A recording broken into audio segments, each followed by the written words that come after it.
Assalamualaikum warahmatullahi wabarakatuh. Bismillahirrahmanirrahim. Allahumma shalli ala Muhammad wa ala ali Muhammad. Bagaimana kabar anak-anak Ustadz pada pagi hari ini? Semoga kalian selalu dalam keadaan sehat walafiat. Jumpa lagi dengan Ustadz Zaidin dalam mata pelajaran Bahasa Indonesia. Materi mencari informasi dari suatu teks dan membuat kalimat tanya dari informasi yang diperoleh dari suatu teks. Tema 2, subtema 1. Adapun tujuan kita mempelajari materi ini adalah sebagai berikut. Yang pertama, siswa mampu mengklasifikasikan informasi yang didapat dari suatu teks bacaan. Yang kedua, siswa mampu membuat suatu pertanyaan dari informasi yang diperoleh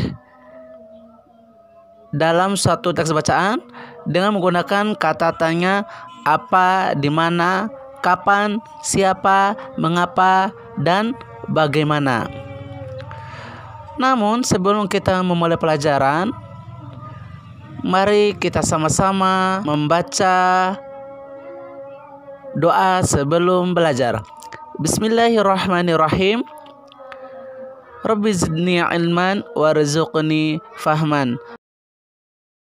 Pengertian informasi.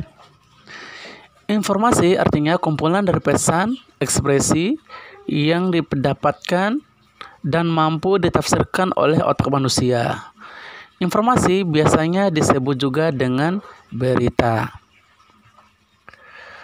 Bagaimana cara kita mendapatkan informasi dari suatu teks bacaan? Yang pertama, membaca teks secara keseluruhan. Yang kedua, menentukan ide pokok dari setiap paragraf. Yang ketiga, membuat catatan kecil yang mencakup ide pokok setiap paragraf. Yang keempat, membuat kesimpulan dari bacaan tersebut.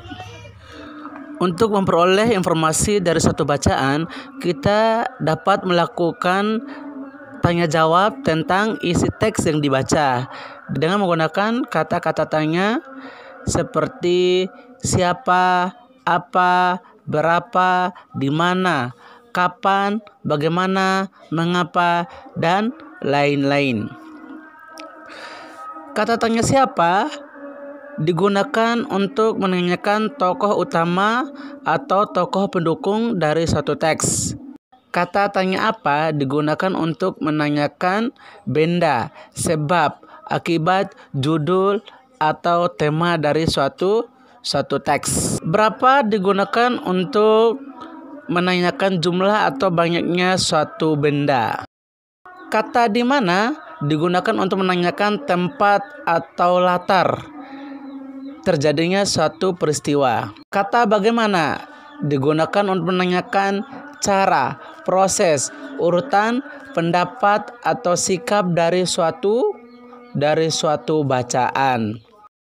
Kata tanya mengapa digunakan untuk menanyakan alasan suatu masalah dalam teks. Contohnya, mengapa kita harus menjaga kebersihan? Perhatikan teks bacaan pencemaran lingkungan pada halaman 55 buku tema 2. Silahkan anak-anak membuat 3 pertanyaan dari teks tersebut. Dari pelajaran pada hari ini, kita bisa mengambil satu kesimpulan bahwa untuk mengetahui informasi dari sebuah peristiwa, kita perlu mencari kebenaran tentang informasi atau peristiwa tersebut. Oleh karena itu, pastikan bahwa sumber informasi yang kita peroleh dapat dipertanggungjawabkan kebenarannya. Allah Subhanahu wa taala berfirman di dalam Quran surah Al-Hujurat ayat ke-6 yang artinya, wahai orang-orang yang beriman, jika seseorang yang fasik datang kepadamu membawa suatu berita, maka telitilah kebenarannya agar kamu tidak mencelakakan suatu kaum karena kebodohan atau kecerobohan yang akhirnya kamu menyesali perbuatanmu itu. Demikian pelajaran kita pada pagi hari ini. Mari kita sama-sama menutup dengan membaca alhamdulillah dan doa kafaratul majelis. Alhamdulillahirabbil alamin. Subhanakallahumma wa bihamdika asyhadu an la ilaha illa anta astaghfiruka wa atubu ilaik. Wassalamualaikum warahmatullahi wabarakatuh.